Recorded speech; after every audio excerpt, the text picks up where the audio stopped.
Before the reality shows, before the bat, before Sharon became his guardian angel, before the screaming crowds, the platinum records, the world tours that would make him a household name, there was a boy in Birmingham, England, poor, dyslexic, ashamed of his voice, in and out of trouble, sleeping in a tiny house with 6 other people and no future in sight. His real name was John Michael Osbourne, born December 3, 1948. His classmates called him Ozzy as a cruel joke. His teachers said he was slow, hopeless, destined for nothing. His father told him to find a trade and stop dreaming. And by age 17, he was already behind bars, tattooing his nickname on his knuckles with sewing needles and graphite. No talent scouts knocking at his door. No vision of stardom, no 10-year plan. No connections in the music industry. Just a strange, unexplainable obsession with music and an urge, deeper than reason, stronger than logic, to scream into a microphone. Most people think success comes from planning, from vision boards and carefully crafted strategies, from knowing exactly where you're going and how you'll get there. But what if there's another force at work? A force that doesn't care how broken you are, how lost, how reckless, how utterly unprepared for greatness. A force that grabs hold of your habits, the good, the bad, the unexplainable, and slowly, relentlessly turns them into your fate. Napoleon Hill called it the most powerful universal law ever discovered, and the least understood. This is the story of a man who wasn't meant to become a legend, but did anyway. Not because he had a plan, not because he was the most talented, not because the stars aligned, but because something bigger than him, something deeper than talent, stronger than willpower, took over his life.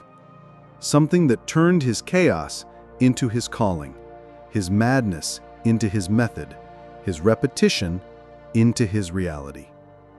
This is the principle of cosmic habit force, exactly as Napoleon Hill described it in his lost writings. This is the story of Ozzy Osbourne.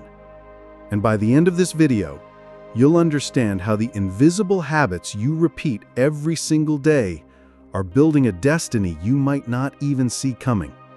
A destiny that could be magnificent or tragic, but never accidental. Let's go back to the beginning, to a world that had no room for John Michael Osbourne. Birmingham, England, 1948. Working class doesn't even begin to describe it. This was post-war Britain, where dreams came to die quietly in factory smoke and economic hardship. The Osbourne family lived in a 2-bedroom terraced house at 14 Lodge Road, Aston. John, his parents, Jack and Lillian, and his 5 siblings, 7 people, 2 bedrooms. His father worked nights at the General Electric Company, grinding metal parts. His mother cleaned houses for the wealthy families across town. Young John had problems from the start. He stuttered badly when he spoke. He struggled with reading, what we now know was severe dyslexia. In school, he was the kid everyone picked on.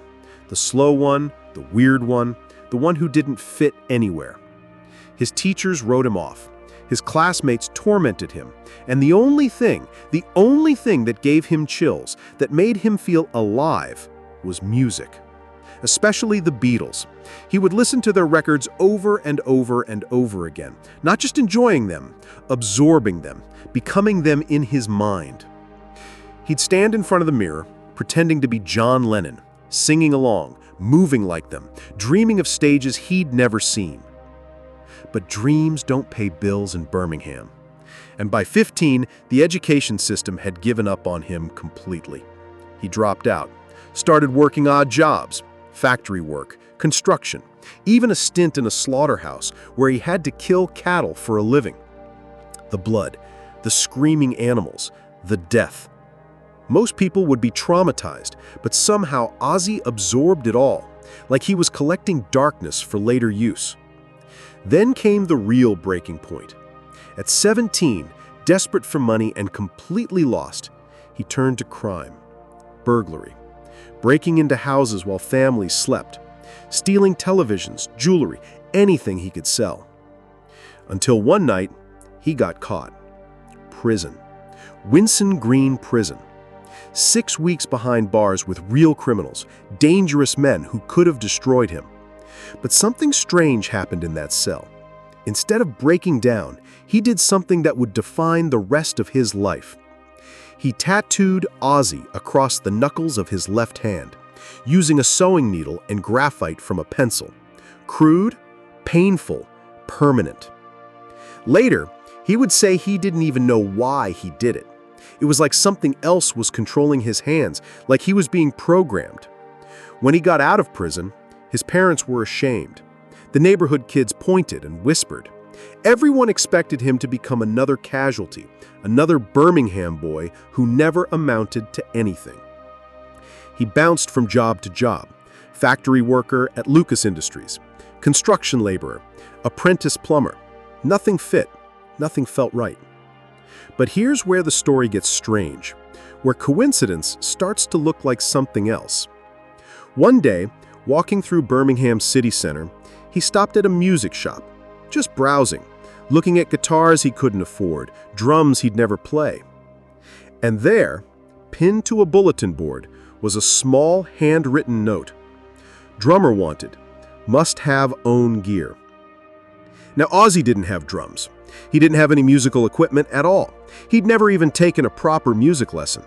He had no business answering that ad. But he did anyway. He showed up at the address, a small rehearsal space in Aston. 3 guys were there: Tony Iommi, Geezer Butler, and Bill Ward. They were looking for a drummer. Ozzy wasn't a drummer. But he opened his mouth, and out came that voice. Not pretty, not trained, not what anyone expected. A voice that sounded like madness trying to escape a man's soul, raw, primal, dangerous. Tony Iommi, the guitarist, later said it was like hearing a wolf howl, something untamed, something that couldn't be taught or manufactured. And just like that, Black Sabbath was born. Not through planning, not through networking, not through talent competitions or record label auditions. Through repetition, through showing up, through a boy who kept screaming until someone finally listened. Ozzy wasn't the best singer in Birmingham. He didn't understand music theory. He couldn't read sheet music. He had no stage presence training. But he had something far more dangerous, far more powerful than any of those things. He kept showing up, kept screaming, kept repeating the same actions over and over again, kept being Ozzy, consistently, relentlessly, automatically. Like something had taken hold of him, like he was on autopilot, like his habits were driving him towards a destiny he couldn't see yet. That autopilot had a name that would explain everything that was about to happen to John Michael Osbourne. Before we continue Ozzy's story, we need to understand the force that was shaping his life. The same force that's shaping yours right now. Napoleon Hill spent over 20 years studying the most successful people in history: Andrew Carnegie, Henry Ford, Thomas Edison. He interviewed over 500 millionaires and world changers. And in his later, lesser-known writings, he discovered what he called the most powerful universal law ever discovered, and the least understood: Cosmic Habitforce. Hill wrote, "Cosmic Habitforce is the law which makes every living creature, every particle of matter, subject to the influence of its environment and the repetition of thought and action." Put simply, the universe will take what you do most often and make it your nature. Not what you think about most, not what you dream about, not what you plan to do someday, what you actually do. Especially what you do again and again and again, even when you don't feel like it, even when you don't understand why. Hill discovered that your subconscious mind is like a recording device that never stops running. It's always listening, always absorbing, always learning. And it doesn't care if your habits are good or bad, productive or destructive, conscious or unconscious. It just absorbs. But here's the crucial part. Once your subconscious absorbs these patterns, they don't stay in your brain. They move deeper into your nervous system, your cellular memory, your automatic responses, your identity, your results, your destiny. Hill called this the Cosmic Habitforce because he believed the entire universe operates on this principle. Planets orbit the sun the same way every time.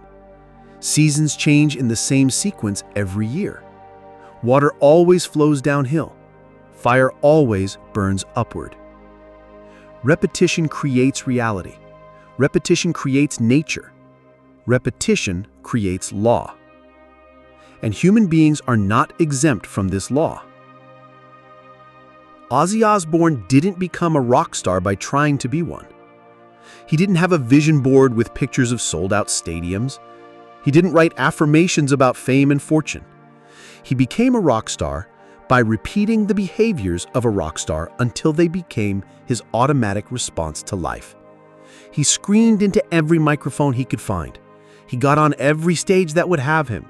He wrote dark, disturbing lyrics because that's what poured out of him naturally. He embraced the chaos, the darkness, the madness, not because it was a calculated career move, but because it was authentic to who he was becoming through repetition. He got kicked out of bars and studios. He was banned from venues. He was fired from jobs. He was arrested multiple times. And still, the voice never stopped. The behaviors never stopped. The identity kept building, layer by layer, repetition by repetition. Because here's what Hill discovered. Repetition beats resistance every single time, without exception. Your willpower is limited. Your motivation comes and goes. Your energy rises and falls. But your habits run on autopilot. Hill warned, Cosmic Habitforce will not be denied. You will become what you do, or you will be destroyed by it. And this is where Ozzy's story becomes both inspiring and terrifying, because he flirted with both outcomes. He danced on the razor's edge between destiny and destruction for decades. The same habits that made him a legend almost killed him. The same force that created his success created his addictions. The same repetition that built his identity nearly destroyed his body. And yet, he survived. He thrived. He became immortal, not because he planned it, not because he was the smartest or most talented, but because he became it through pure, relentless repetition. Hill also discovered something else crucial about Cosmic Habitforce. It doesn't just shape individuals. It shapes relationships, teams, companies, entire cultures. When Ozzy joined Tony Iommi, Geezer Butler, and Bill Ward, they weren't just four musicians, they became a habit force multiplier. Each member's repetition amplified the others. Their collective identity became stronger than any of their individual identities. Tony's heavy guitar riffs, Geezer's dark bass lines, Bill's thunderous drums, Ozzy's otherworldly vocals. None of them were the best at their instruments, but together they repeated a sound that had never existed before. A sound that would become known as heavy metal.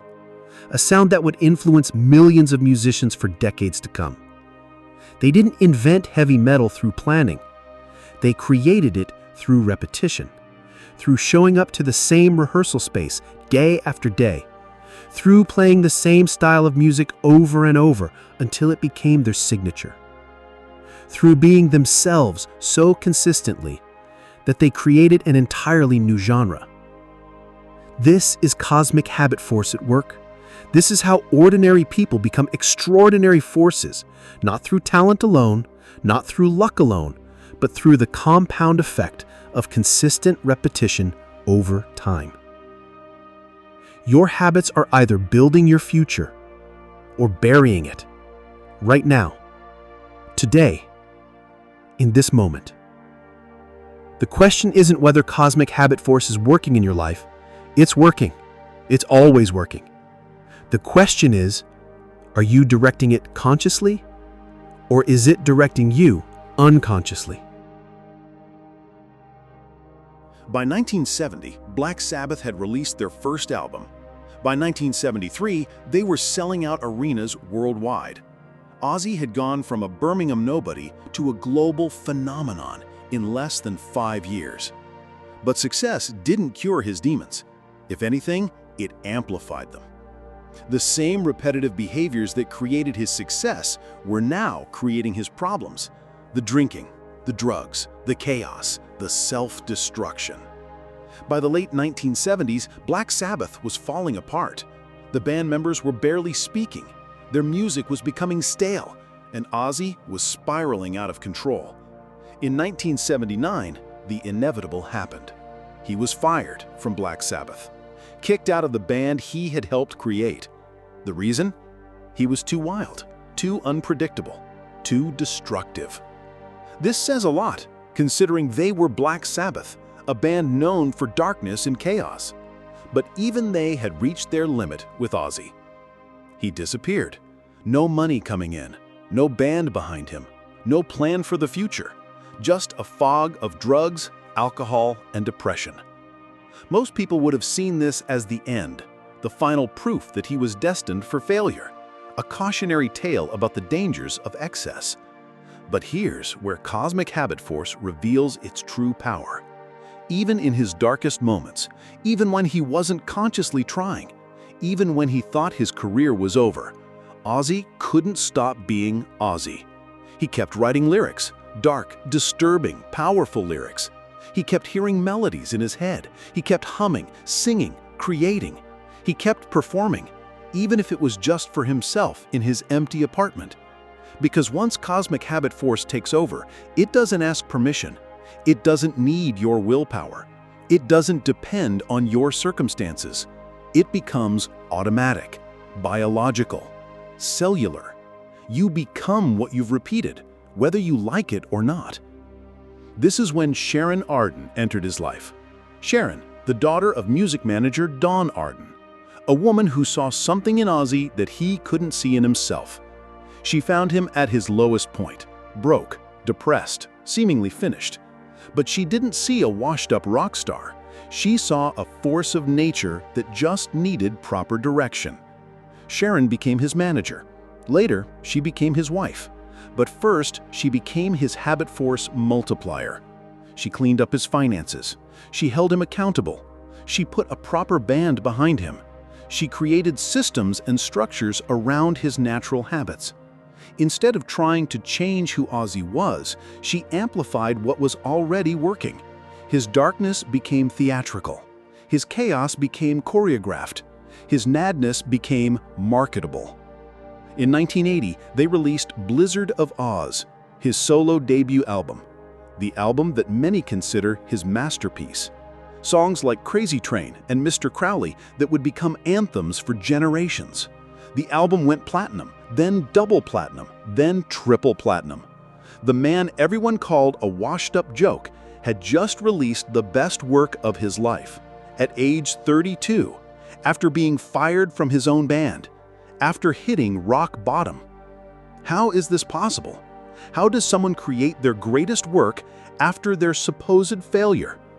Because failure and success are both products of the same force. Cosmic Habit Force doesn't care about your temporary circumstances.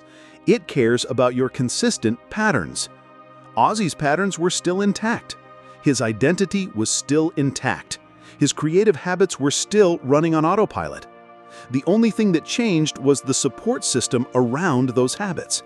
Sharon didn't try to make him someone else. She helped him become a better version of who he already was. And it didn't stop there. Throughout the 1980s, Ozzy became bigger than he had ever been with Black Sabbath. Solo tours selling out massive stadiums, multiple platinum albums, music videos on MTV, a cultural icon. But the self-destructive habits continued too. Overdose after overdose, scandal after scandal, arrests, lawsuits, medical emergencies. He should have died a dozen times. His doctor said he had the constitution of someone much younger, much healthier, as if something was keeping him alive against all medical logic. That something was Cosmic Habitforce. His identity as a performer was so deeply ingrained, so automatic that it literally kept him alive. Even when his body was breaking down, his purpose remained strong. In 1982, he famously bit the head off a bat during a concert. It was supposed to be a rubber bat, a stage prop, but someone threw a real bat on stage, and Ozzy, in his performance state, bit it anyway.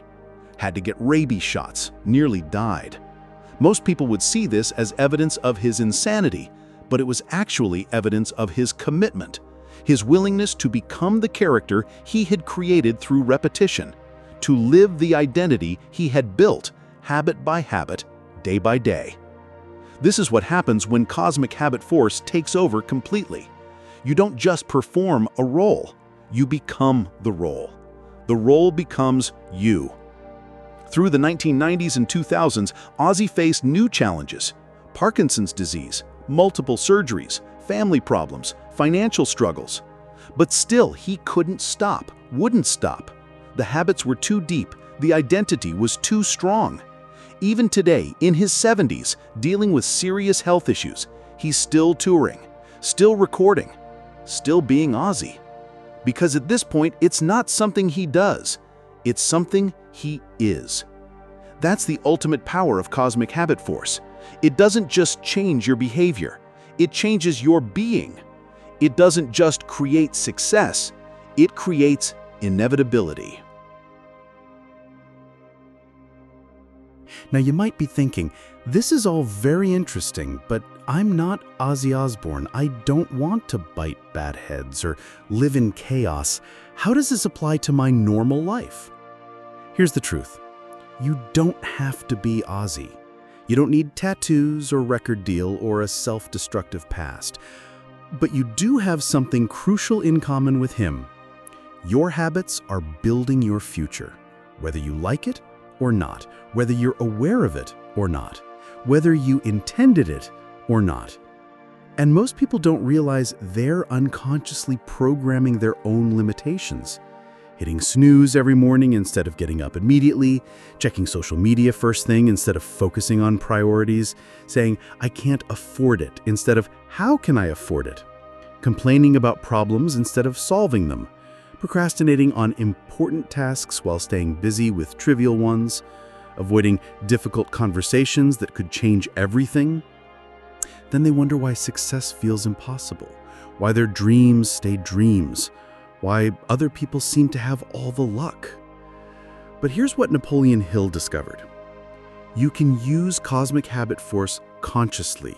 You can install identity through intentional repetition. You can train the universe to work in your favor. Here's the exact process. Step 1. Choose who you want to become, not what you want to achieve. Most people focus on outcomes. I want to lose 30 pounds. I want to make 6 figures. I want to find my soulmate. But outcomes are just the byproducts of identity. Ozzy didn't set a goal to become a rock star. He became someone who performed consistently, regardless of circumstances. The stardom was inevitable. Instead of focusing on what you want to have, focus on who you need to be. I am someone who takes care of their body every day. I am someone who creates value for others consistently. I am someone who builds deep, meaningful connections. Be specific about the identity. Write it down, make it visceral and real. Step 2. Design microhabits that prove this identity to yourself. Ozzy didn't start by filling stadiums. He started by screaming in empty pubs, by showing up to every rehearsal, by writing lyrics in notebooks, small actions repeated consistently. Your identity-building habits should be small enough to do every day, specific enough to measure, meaningful enough to matter. If you want to become someone who creates value, write one valuable insight every day. If you want to become someone who stays healthy, do 10 push-ups every morning. If you want to become someone who builds wealth, save $1 every day and track it. The size doesn't matter at first. The repetition is everything. Step 3. Repeat until it becomes cellular. Hill wrote, "Nature will make the habit permanent if it is repeated often enough." This isn't about willpower or motivation. This is about biological programming, about training your nervous system to respond automatically. Most people quit after a few days or weeks because they don't see dramatic results. But Cosmic Habitforce works slowly, then suddenly. Ozzy didn't become a legend overnight. He spent years screaming in empty clubs before anyone paid attention. But every single performance was building the identity. Every repetition was programming the future. The neural pathways in your brain physically change through repetition. Your subconscious starts to expect these behaviors. Your body starts to crave them. Eventually, not doing them feels wrong. That's when you know Cosmic Habitforce has taken over, when your positive habits become as automatic as your old negative ones. Step 5. Let the compound effect work. Ozzy's success didn't come from one great performance. It came from thousands of small performances compounding over time, each one building on the last, each one reinforcing the identity. Your transformation won't come from one perfect day. It will come from thousands of ordinary days lived with extraordinary consistency. The magic isn't in the size of the action. The magic is in the relentlessness of the repetition. Step 6. Trust the process, especially when you can't see results yet. There were years when Ozzy was performing in empty clubs, wondering if he was wasting his life. But Cosmic Habitforce was working beneath the surface, building his skills, developing his stage presence, preparing him for opportunities he couldn't imagine yet. Your habits are working even when you can't see progress, especially when you can't see progress. Trust the law, trust the repetition, trust the compound effect of small actions taken consistently over time. Right now, as you watch this video, Cosmic Habitforce is working in your life. Your habits from this morning are programming tomorrow. Your thoughts from this week are shaping next month. Your actions from this year are creating your future self. You are becoming something. The only question is, what? Ozzy Osbourne didn't beat the odds because he had a perfect strategy. He didn't succeed because he was the most talented person in Birmingham. He didn't become a legend because he had connections or advantages. He beat the odds because he became a force too consistent to ignore, too persistent to stop, too authentic to replicate. Even in his darkest moments, the addictions, the scandals, the near-death experiences, his core identity pulled him back to the stage, back to the music, back to the madness that made him who he was. That's the ultimate power of Cosmic Habitforce. It doesn't just create success, it creates inevitability. When your habits become your identity, when your actions become automatic, when your repetition becomes your reality, success isn't a goal anymore. It's just what naturally happens. Look at your life right now. Look honestly at your daily habits, your automatic responses, your default behaviors. Are they building the future you want, or are they creating a destiny by default? Because here's what most people don't understand. Not choosing is still a choice. Not programming your habits consciously means they're being programmed unconsciously. By your environment, by your past, by other people's expectations, by cultural conditioning. But you have the power to take control, to become the conscious director of your own Cosmic Habitforce, to install the identity you want, through intentional repetition. It starts today. It starts with one small action, one tiny habit, one micro commitment that proves to yourself who you're becoming. Napoleon Hill spent decades studying the most successful people in history, and what he found was simple. They didn't have special talents or magical advantages. They just understood how to work with universal laws instead of against them. Cosmic Habitforce is one of those laws. It's working in your life right now. The only question is, are you programming it, or is it programming you? Your assignment for this week: choose one small habit that represents who you want to become. Do it every day for the next 7 days. Not because you feel like it, not because it's convenient, not because you see immediate results, but because you're installing an identity, because you're programming your destiny, because you're working with Cosmic Habitforce instead of against it. Document your experience. Notice how it feels. Pay attention to the resistance. Watch as the resistance turns into automation. And remember Ozzy's story. A boy from Birmingham with no advantages became one of the most recognizable figures in music history. Not through talent alone, not through luck, but through the relentless application of universal law. Your story is still being written. Your habits are still being formed. Your destiny is still being programmed. The question isn't whether you have what it takes. The question is whether you'll do what it takes, every day, without exception, until who you want to become is simply who you are. Now, look at your habits. Look at your identity. Look at the person you're becoming through repetition. And ask yourself the only question that really matters. Am I creating a destiny I chose, or one I've unconsciously repeated into existence? Because in the end, your rituals become your reality. Your actions become your autopilot. Your repetition becomes your reputation. And your identity becomes your inevitability. Just like Ozzy, just like every legend who ever lived, just like you can too. The law is waiting. Your habits are watching. Your future is listening. What will you repeat into reality?